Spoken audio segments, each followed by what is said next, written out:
Hello there. I'm Audrey Perteete Long, and unfortunately, I am a widower. All right, cool. Well, welcome, Audrey, to the Funk Dungeon. Thank you for having me, Curtis. You're more than welcome. Yeah, and I'm in the same boat you in. So we're gonna get this interview started. The first thing I guess I would ask you is, how did you get here? You know, being widow, how did you get here? Well, actually, it was 4 years ago last week when my husband passed away. And we had a short time of the whole journey to me becoming a widow. Mm-hmm. He one day wasn't feeling well and he was complaining, his stomach hurts, blah, blah, blah. And so I just kind of was like, you know what, either you go to a doctor or you be quiet. So Okay. he went to the doctor, and the next day he was on his way to work, and then he got a call that he needed to come in right away.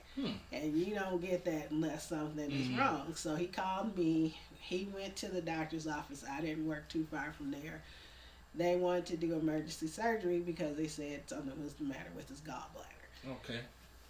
That was all well and good. He had that surgery, but he wasn't feeling better, and it seemed to be taking a long time.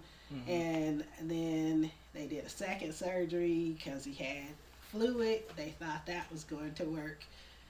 Got an infection, went back to the hospital again, and all of this was like in a month's time. We went back on New Year's. No, it was the day before New Year's Eve. It was the 30th of December. And he was like, I'm sorry to do this, sweetie, but I need to go to the hospital. And I'm thinking, okay. So we went.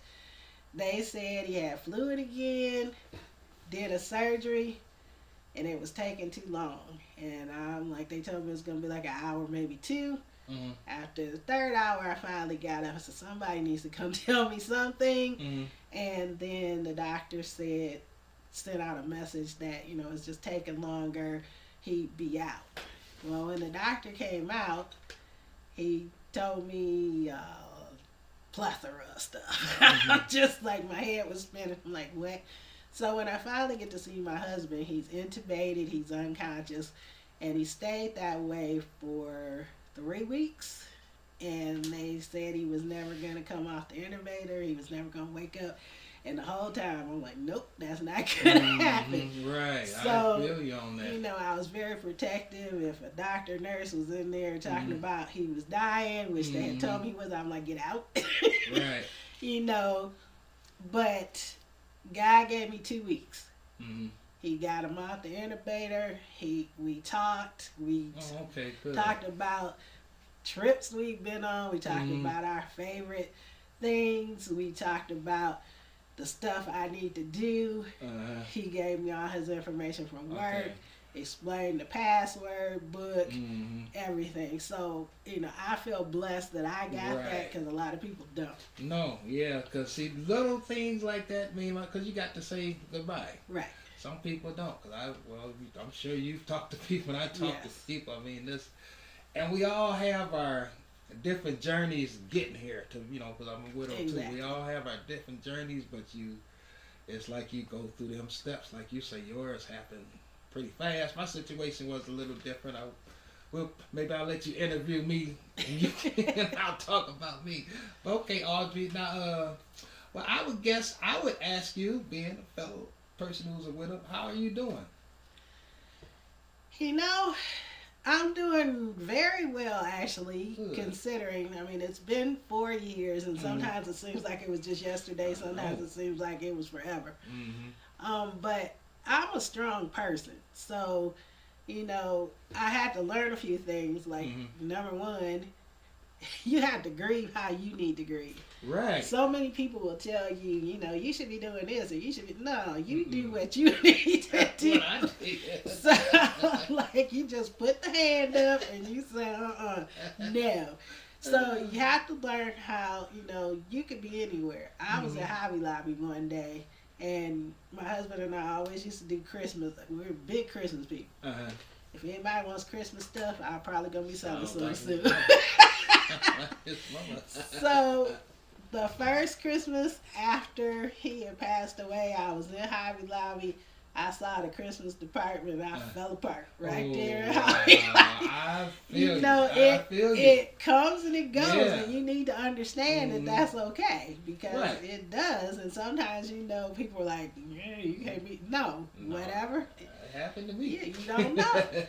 And then the second thing I would say that has really helped me was to learn to forgive myself, because I left the hospital the night my husband passed away, and I got back 2 minutes after he passed away, and it was that I needed to go home. I'd been there all week. I hadn't changed. I had run out of clothes. I run out of medicine. I've been through some long days. So I went home, and I told him, I'll be back in the morning. I was gonna bring 2 things he wanted: ice wine and some gelato from this place where we live at. What is ice wine? It is a special sweet dessert wine that they harvest while the grapes are frozen. And it's really concentrated, and it's really good, because I don't like wine, but I'll drink that. So he was a wine person, and he wanted to have one last sip of wine with me, because that was the only... And we didn't think he was going to pass away for a couple days.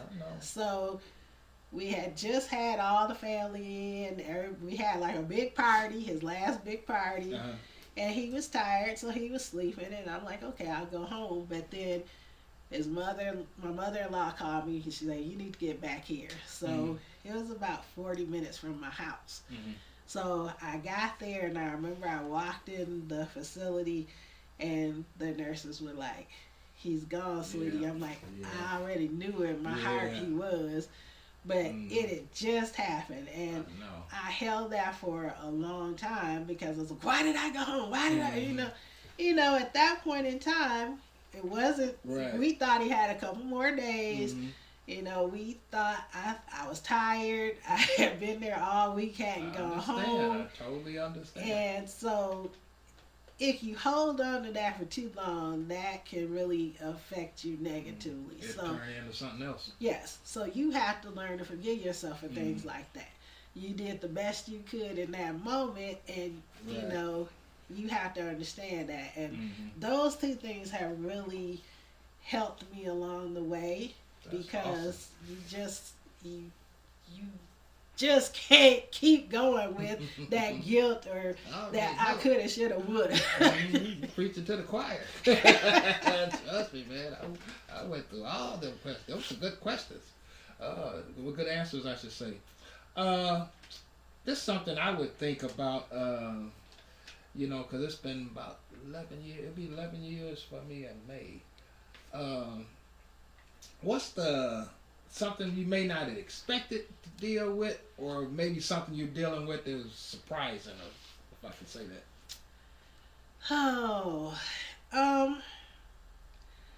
I guess it's learning to do things by myself. Okay. Whether it's, I never took care of the yard, anything outside was his domain. Now you got extra jobs. So I'm like, I had to find people to hire to do stuff. When something breaks, it's like, okay, either you're going to have to learn how to fix this. And believe me, I live by myself a lot, but once you're used to that after so many years, and then you have to go back and wait, I don't have somebody else to do this. That takes a lot of getting used to, and I think that's probably one of the bigger things for me is learning, being in a situation where you have to do stuff by yourself. And we used to travel a lot together, and I travel a lot for work, but for vacations, I'm like, that's what kind of different for me. And I did go on one trip.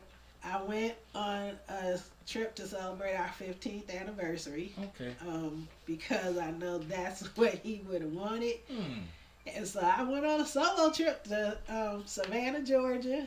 I booked a high-end restaurant like he used to do, and I sat there myself, and I enjoyed that expensive dinner, and I even got a glass of ice wine. So, you know, that's good. That's probably been the biggest thing. The having to do things by yourself, or having to make decisions by yourself, or you know, find people that you wouldn't normally have to do. Right. I know I ask a lot of people that's widows that you know, sort of with the, like, you know, with not doing stuff by yourself, taking vacations and all that. I think that's kind of where some people get into the loneliness, because I know I deal with that. Then you want to start dating. Are you there yet, or thought about it, or wait and see, or I don't know? You know, that's a loaded question. Yeah, because it kind of depends on the day. Mm-hmm. You know, for the most part, I hadn't even thought about it for a long time, and recently my dad asked me, "Hey, I gotta ask you, you want to get married again?" I don't know. Right. You know, that's kind of where I'm at. You get to be, you know, where you're used to being by yourself again, and as you get older, you're already in your ways. Yeah. So you got your ways to deal with, and then you have somebody else's ways to deal with.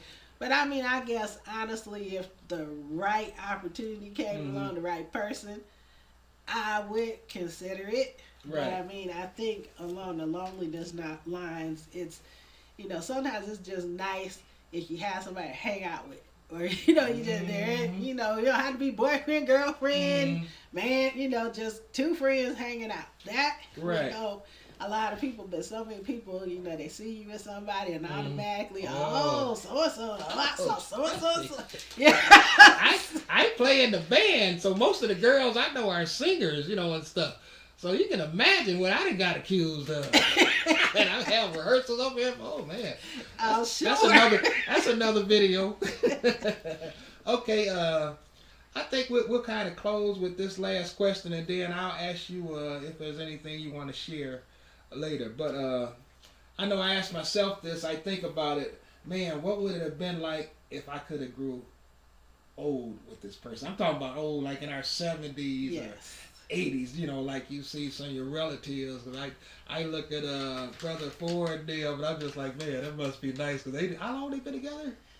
40 years? It's been, yes, a little over 40. That's your whole life almost with one person. More than almost half of it, because I know with my wife, we were together for 20 years. We dated for 2 years, but that was a big part of my life. So I asked myself that question. I know, I don't know if you thought about that. I do think about that a lot, but then, you know, I try not to go down that line of being jealous of other people because, you know, why my husband have to die, or why. But I try to focus on the memories that we had, because really, you could think about it, but it's not gonna happen. So you have to stop dwelling on that. And you know, I look at my dad, because my mom and dad were together since they were in middle school, and my mom died a little over a year and a half, less than a year and a half ago. Now, how long was they married? Who? How old am I? 40-something years. Maybe. No, it was. Did they do 50-something years? Yes. Oh my goodness. So, because I'm getting ready. Half of 100 years. Yeah, I'm getting ready to be 60. So they were together for 50. And they had been together since, like, my mother was in 8th grade. So that was a long time. Man. And so, you know, I relish in the fact that I had relatives that were, that my grandparents were married for, you know, like almost 60 years before one of them passed away. So, you know, I just have to be grateful for the people who do have that. And then, you know, my life is different, and I have to accept that. So just dwell on what you had, the good times you had, and then don't allow yourself to go down that rabbit hole. That's my advice. I went down that rabbit hole a few times. I'm like, man, I wish that had been me, Lord. I'm like, man, I waited all my life to get married. I mean, I'm thankful for the 20 years, but Okay, that's my little rant.